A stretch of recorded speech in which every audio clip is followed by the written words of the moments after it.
Hey nerds, it's JJ Morris here. Welcome to my channel. Here I hope to help you through the dark days of being a new writer and hopefully create a community of people who are writers and where we can share our struggles and triumphs. So here are 10 things I learned after my first year of being a writer. So I started writing in January of 2020. And it's now January of 2021, and I get to look back on my writing that I did a year ago, and I get to see how much I've grown since then, which is really awesome to be able to see your progress as a writer. I started my very first novel last year, and I finished it. It was going to be part of a trilogy, but I've decided to break up that first book into 2 separate books, so now it's going to be a 6-book series. So now I'm doing the revisions of my first book, and it's crazy to see how much revision I actually have to do from, just starting off, not really knowing what I was doing, just deciding that I wanted to write a story. And of course, being an avid reader for years and years, it's kind of cool to see, the progress that I've made. Number one thing that I learned my first year of being a writer is that your first draft is trash. And I know, when you first start out writing and you're writing your first book or even your first draft of a book, and if you're a new writer, a lot of the times you think your first draft is so good. I mean, I certainly thought my first draft was like gold. I know it had some problems here and there, but I loved it so much. I thought it was going to be ready for people to read, and I did let, my close family members read it. And they enjoyed it, luckily, but I think they might have just been being really nice. But yes, number one thing that I learned my first year writing is that first drafts are nothing like what you're going to read. If you're ever going to read a real book that's been published and has been received well, it's going to go through at least 5 different drafts before it's published. I think that's a common misconception with new writers is that you only have to do a first draft of a book and then revise it a couple times and then it's ready. It's certainly not ready the first go-around or even the second go-around. Usually, the very, very minimum what authors do is they will do 3 drafts of a book before they even begin to think about querying or self-publishing. So, first draft is basically it's just a rough outline of your book. It's got all the meat in it, but it's not quite beautiful yet. The way I like to think of writing is like doing a piece of artwork. I do art as well, so your first draft is like the rough sketch of it. You can see what it is, you can see where everything's going, what it's supposed to be, but it doesn't quite have like the polished, finished, texture and color and everything on it yet. So first drafts are trash. Second drafts you'll go through and self-edit, do all of your own revisions, and just make it as best you can all on your own. And then the third draft is going to be where you give it to critique partners and beta readers, and then you'll edit again based on the feedback that they give you. After the third draft, then that becomes the book that you may begin to see what the final draft is going to look like. But your first draft is definitely not going to be anything beautiful. And if it is, maybe it's because you spent so long, writing it.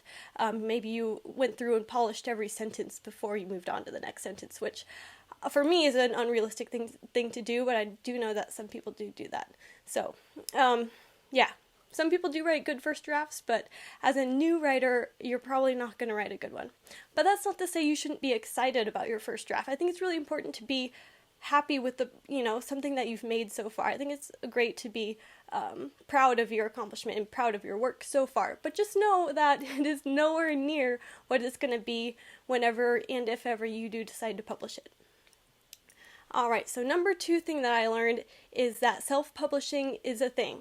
So when I first started writing, I thought that traditional publishing was the only successful way to be a writer. I thought that self-publishing was just something people did if they had failed at their dreams. And that is so not true. Ever since the ebook came out and the ebook became a thing that people read, self-publishing has become a huge market. So there are definitely people out there who make 6 figures being a self-published author. It is definitely a little bit harder. Well, I guess becoming a published author in either route and making money off of your books is going to be hard no matter what. But self-publishing is a definite thing. Like, you shouldn't discount self-publishing and think that it's not a legitimate way to make money off of your work. It definitely is. There's a lot that goes into it, which I'm not even sure I understand yet, but I know that it's possible. So I don't think you should ever discount self-publishing as an option. I think when I first started writing, I thought that I would only ever go traditional publishing, but as time has gone on, I can see the pros and cons of both traditional and self-publishing, so I think I'm actually going to pursue both options. I think I have certain projects. The one I'm working on right now, I will try to query, and I will try to get that traditionally published, but I do have another idea in the works that I believe will be maybe a better fit for self-publishing. So the number 3 thing that I learned is about tropes and cliches. So I was kind of aware of tropes when I first started writing. Like, I kind of had like a vague idea of what they were, and I definitely knew what a cliche was, but I didn't know that there's a lot of things that you should stay away from when you're writing. And that's not to say all tropes are bad, or you should never have a book with tropes in it, because that would be impossible, and it probably wouldn't be good anyway.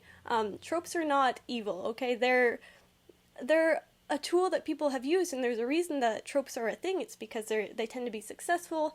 They are used many times because they're good. At some point, the thing with tropes is it becomes overused. So I know one thing that a lot of readers and publishers and writers tend to be really tired of are things like the Chosen One, the Dark Lord, stuff like that. Pretty much anything that J.K. Rowling did with Harry Potter. After she came up with Harry Potter, everyone started writing those types of things. The Chosen One, the Dark Lord, magic schools, everyone was writing them. So now people are kind of tired of it. It's like, if you read the same story over and over again, you're going to get kind of tired of reading that same exact story. So that's not to say you can never do a Chosen One. I actually have a Chosen One in the story that I'm writing. That's not to say you can't have a Dark Lord. That's not to say you can't do a magic school. You just have to do it in a unique way that is going to be different from what other people have already seen. So I don't think you should be, if you write whatever you want to write, whatever you are passionate about writing, but I think it's important to be aware of tropes and to be aware of how the audience might receive your work. So like I said, I started writing and my story had a Chosen One. That was one of the tropes that I included in my book, not knowing that it was kind of a tired theme that people have seen over and over again. But luckily I'm going to keep it in there because I feel like I'm doing it in a unique way, something that's a little bit different than the traditional Chosen One that people see all the time. So that, tropes and cliches, be aware of them. Don't necessarily say I'm never going to have a trope or I'm never going to have a cliche in my book. Cliche is more talking about like the specific words that you choose in your writing, not necessarily like a character arc or like a theme. But, cliches are going to be like, as red as a rose, brave as a lion. Just be aware of those things. It's not to say you can't use cliches or that it makes your writing weak. Just be aware of all the ways that people might perceive your book. Be aware of them, because I definitely was not aware of them when I first started writing. And now that I'm going back to do revision, I'm like, oh, that sentence was kind of, cheesy. Why was it cheesy? Maybe I used something that was kind of cliche. So the number 4 thing that I learned after my first year of writing is to figure out what your style is. This is something that I thought would be really intuitive for writers, is to just write and have a very unique way of writing, a unique style of voice, which I think really only comes after, practice and a period of time writing. So this is something that I can't really give you advice on, because it's something that's just going to come about the longer that you're writing. You will solidify your style of writing the longer you write. So this is something that will just come naturally the more you write. If you write consistently over a year, I feel like you will end up finding your style and your voice. So that's just something that comes about organically when you keep writing. And I don't feel like finding your style or your voice is necessarily something that you nail down. I think it ends up being kind of like a moving, changing, living organism, and that your style and voice will continually develop and change throughout your writing career. But that's just my opinion. Okay, number 5 thing that I learned after my first year as a writer is third-person point of view. Okay, so when I first started writing, I didn't do any research on how to write a book. I just started writing. I started writing third person, but I was writing third person omniscient. versus what I'm writing now, which is third person limited. So third person omniscient, if you don't know, it's where it's a perspective that is kind of godlike, where you are able to see into the minds of multiple characters without having to switch chapters to go into another character's head. It's kind of like a bird's eye view, and yeah, you can kind of know everything about each of the characters simultaneously. So you'll have maybe dialogue from one character, and then you'll explain their feelings and their thoughts, and then you'll jump to maybe the next paragraph, another character, and you'll also know their feelings and thoughts as well. But I didn't realize that is a very, very difficult thing to pull off. If you can do it on your first go around as a new writer, congrats to you, but I couldn't quite pull it off, and I realized that writing omniscient is a very difficult task to do well. So now in my revision, I wrote a whole 170,000 word book that I'm splitting into 2 books, and I had written it all omniscient. So now I'm switching it to third person limited, where I can only see within the mind of one character at a time. And I do go from different perspectives from different characters, but I do have to do a chapter break or a scene break with the little dot things that separate the scene breaks. And I feel like this helps the reader to get a closer connection with the characters, because if you're writing omniscient, a lot of the times what happens if you're not very experienced with it, or maybe you're doing this as a stylistic choice, is you kind of keep the characters at a slightly arm's length, which is just kind of the nature of writing third person. If you're writing first person, you feel like you're this with the character, you are one with the character because you are inside their head. And same with third person limited, you are one with the character, you are getting their feelings as they're coming, and you are with them 100%. Third person omniscient is more of like a narrative feel to it, or at least it was when I wrote it, maybe because I wasn't all that good at it, but you're kind of, farther away from your characters, and maybe that's because you're seeing all of them at the same time and seeing into all of their heads at the same time. I don't feel like the reader can get as close to them as if you're writing third person limited or first person. So that's another thing. Be aware of, write your book however you want to, but be aware that writing third person omniscient is going to be a bigger hurdle to overcome, and maybe something that you might have to refine your craft a little bit more first before you can pull it off effectively. So number 6 thing that I learned is passive voice is evil. What is passive voice? I'm not even sure that I really know, but I know that it's bad. And I know that from all the writing advice that I've gleaned from the past year is to never, ever, ever use passive voice. But then you'll open a book and you'll see passive voice all over it. So it's kind of a subjective thing. You'll have to mitigate that the way that you want. But in general, the general consensus is that passive voice makes your writing weaker. And why is that? And what is passive voice? So passive voice is when the action is done to the object instead of the subject doing the action. So it's like the ball was thrown through the air versus he threw the ball through the air. I'm not ever going to say that like you can never have passive voice, even though some writers will tell you to never ever use passive voice. I feel like sometimes it is a tool that you can use and use well, and I see it all over books. And that's just something that you should know, that some editors, publishers, and readers are going to find passive voice annoying and weak. But it's not to say you can't write that way, write however you want, but just, it's something to be aware of. Anyway, yeah, that goes along with using too many adverbs and, these type of things that you always hear from writing advice. It's like, don't ever use adverbs, never use the word suddenly, and never use quickly, quietly, slowly, anything with a ly on the end, don't ever use those. But I think they're necessary every once in a while, but also be aware that people are going to think that will make your writing a little bit weaker. The 7th thing I learned after my first year of writing is character arcs and character voice. I wrote my first book, and my characters, I tried to give them as much character as I could, but they still fell a little bit flat, and I'm afraid to, during this revision, I'm trying to do the best I can, but I'm still a little bit afraid that some of my characters might be going a little bit flat. What's going to help with that, what's going to make your characters leap off the page and really make your reader root for your character, is if they have a character arc. And a character arc is basically when your character goes from one mentality to a different mentality by the end of the book. So maybe they are a little bit selfish in the beginning and then they go on this journey, and throughout the course of the book they end up changed at the end, and maybe they're a little bit less selfish at the end, or maybe they're naive in the beginning and maybe a little less naive by the end, or maybe, whatever it is. Your character will go through a transition from being in one place to being in a different place emotionally. That's basically what a character arc is, and I think that most of the time, I don't think if you have a book with a lot of like main characters in it, like I do, I don't think they all have to have character arcs, especially if you're doing like a series. Maybe you're going to leave their character arc until later, but I think you need at least one character arc in a book to hold on to in order to like capture your audience and make it seem like there's progress going on in the book, which I'll get to later. So yes, and that's the other thing that goes hand in hand with character is a character voice. So especially for people who are writing third person limited, if you're switching in between perspectives of one character to another character, they're supposed to have distinct voices that are different. So supposedly they say from the very first sentence of one character's perspective to the very first sentence of another character's perspective, you're supposed to know who they are, because their voices are so completely different and unique to that character, which I feel like is almost impossible to do, but that's the goal that you're shooting for, is when you're in one character's head, if you're writing third person limited, that style and that voice and prose of your writing should be different than when you're in another character's head.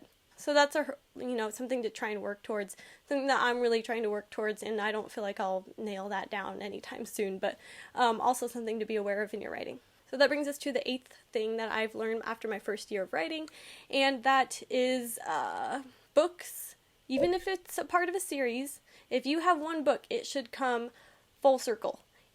And that means that you should have a whole plot that has a beginning, middle, and end. The plot comes to fruition by the end of that book. You may have like an overarching plot theme that will carry on to your series or carry on to the next book if you're writing a series or a sequel or whatever. But one book should be able to stand alone by itself. It shouldn't feel like you've left in the middle of a story. It should be like, okay, we closed up the end of the story. Whatever was promised in the beginning, we either achieved or didn't achieve by the end. Like, it's done, okay? Whatever the main purpose of your journey or your plot, it happened, or it took place, or, they found the thing, or they conquered the this, like, whatever your plot was, it needs to have an ending by the end of your book. And that's something that I am working on in my rewrite now that I'm splitting my one book into 2 separate books, that I need to have 2 independent plots that come full circle by the end. So yeah, that kind of ties into point number 9. The 9th thing that I've learned in my first year of writing is that you have to, this is something I learned from Brandon Sanderson's lectures. If you ever need some help with writing, especially fantasy or science fiction, I would suggest watching Brandon Sanderson's lectures on YouTube. They're free and they're really helpful, but what I was introduced to through his lectures is that you need to make a promise in the beginning of your book, and then you need to make progress towards that promise. So if you say at the beginning of your book that our goal is to go find this magical object, you have to find the magical object by the end of the book. Like, don't say our goal is to find a magical object and then like go do something else by the end, like go slay a dragon and then have it end there. Like, you have to make a promise and then make progress towards that promise. So let's say we have to go find a magical object and it's at the top of a mountain. Your characters need to slowly be progressing up that mountain in order for it to feel satisfying for the reader. Readers need to feel like the characters are making progress towards whatever their goal is. If it feels like they're just kind of wandering around, they don't even know what or why or what's going on, it's not going to be as satisfying. For example, a book that I didn't really care for was American Gods by Neil Gaiman, however you say his name. And that was because it was kind of meandering. He just like drove around and you weren't sure what the goal or purpose was. He was just going places and some stuff would kind of happen, but it seemed kind of meaningless because there was no goal at hand and there didn't seem to be any progress made towards that goal. So you can do this with anything. If your goal is to escape from a place, if it's to infiltrate a place, if it's to find a secret hidden city or something, your characters need to make progress towards that goal. That's not to say that they can't backslide and, go back a few steps because they made a mistake, but don't promise to go find this, magical object at the top of a mountain and then end up just go slaying a dragon over here. by the end of your book. That shouldn't be, by the end of your one single book, you should have a full circle plot, which goes back to what I was saying is how endings need to come full circle. You need to have a solid ending that ties up the main plot of your book.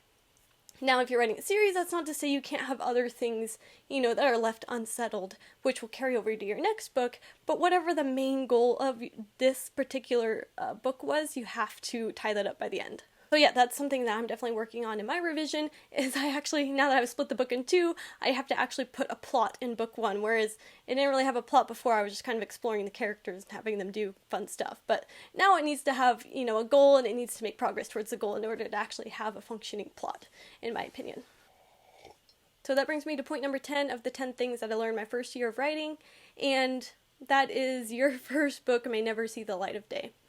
And that might sound devastating, but I think you need to make your peace with it. I spent a whole year writing a book that I loved, that I really thought was gold and perfect and amazing, and I'm still really working hard to refine it. But at the end of the day, I kind of know in the back of my head that maybe this book is not going to be the one that will make me, a successful author. Maybe this isn't the one that will get published. And that's okay. I like to think of this whole 6-book series that I'm going to try and do as refining my craft. Practicing, getting better at writing, getting better at characters and plots and voice and everything. So I think it's okay if your first book is a pile of garbage. It's okay if you need to spend a whole nother year revising it to make it good. And it's okay if you just, shelf it and let it be and just start writing something else that you think is going to be better.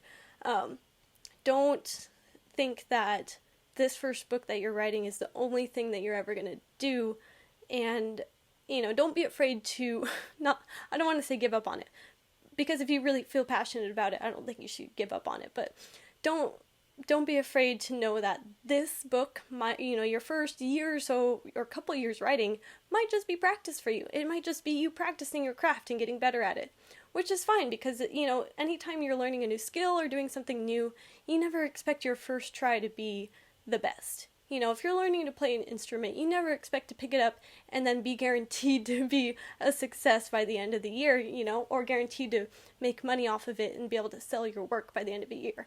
It takes a long time. They say take 10,000 hours to become an expert at something. So, don't be discouraged if you come to find out that the work you've been working on for a year, a couple years, is not going to be the book that you're going to sell. It's okay for it to just be for you or for your close friends and family. And it's okay to realize that it's imperfect, and maybe, it just needs a ton of revision, or maybe you just need to set it aside and try something new. So, anyway, those are my 10 things that I learned my first year of writing. Of course, I learned a whole bunch more, but those are just the 10 things that I wanted to cover, which I think are kind of important to know as a new writer, to know, what you're getting into. And I think certainly would have helped me a lot if I had known these things or done any kind of research before I started writing. Not to discourage you, I hope that you all keep writing. But yes, the first year of writing is rough, but it's also magical at the same time, because you're a little bit ignorant and you just have so many hopes and dreams, and that's great. I think it's great. I think we should try and, retain that as long as possible. If you want to get to know me a little bit better, feel free to follow me on Facebook, Instagram, and Twitter. If you haven't already, subscribe to this page if you want to get notified when I do other videos on writing advice, book reviews, and just anything that has to do with being a new writer struggling to make it in a tough industry. Anyway, thanks for watching, guys.